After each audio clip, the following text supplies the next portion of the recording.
Friends మీకు ఈ video నచ్చితే లైక్ చేయండి, సబ్స్క్రైబ్ చేయండి. అమ్మ ఎక్కడుందో అని ఆ స్పాట్కి వస్తూ ఉంటుంది. అక్కడ ఒక గోదాం ఉండడం చూసి ఏంటి మా అమ్మ ఈ గోదాంలో ఉందా అని చెప్పేసి అనుకుంటూ ఉంటుంది.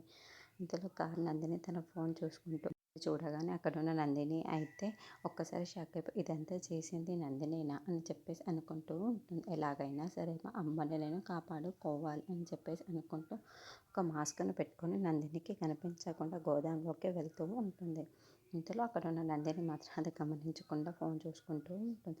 వైష్ణవి లోపలికి వెళ్ళి వాళ్ళ అమ్మ ఎక్కడ ఉందా అని చెప్పేసి మొత్తం వెతుకుతూ ఉంటుంది. ఇంతలో ఒక రూమ్లో అక్కడున్న వరలక్ష్మిని కట్టేసి పడేయటంతో అది చూసిన వైష్ణవి అమ్మ అని చెప్పేసి అనుకుంటూ వరలక్ష్మి దగ్గరికి వెళ్తూ ఉంటుంది. ఇంతలో అక్కడ ఉన్న వరలక్ష్మికి కళ్ళు కట్టేసి అన్నీ తీసేసి అమ్మ లేవ్వమ్మ లేవ్వమ్మ అని చెప్పేసి తనని లేపుతూ ఉంటుంది. వరలక్ష్మి స్పృహలోకి లేకపోవడంతో అమ్మ లేవ్వమ్మని వైష్ణవిని వచ్చాను, నన్ను ఒక్కసారి చూడమ్మా అని చెప్పేసి అంటూ ఉంటుంది.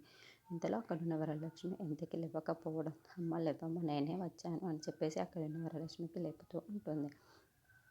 నందినికి ఏదో అలజడి అనిపించి లోపలికి వెళ్తూ ఎవరో వచ్చినట్లు అనిపిస్తున్నారే అని చెప్పేసి అనుకుంటూ లోపలికి వెళ్తూ ఉంటుంది. ఇంతలో అక్కడున్న వైష్ణవి అలాగే వరలక్ష్మిని చూసి ఒక్కసారిగా షాక్ అయిపోతూ ఉంటుంది.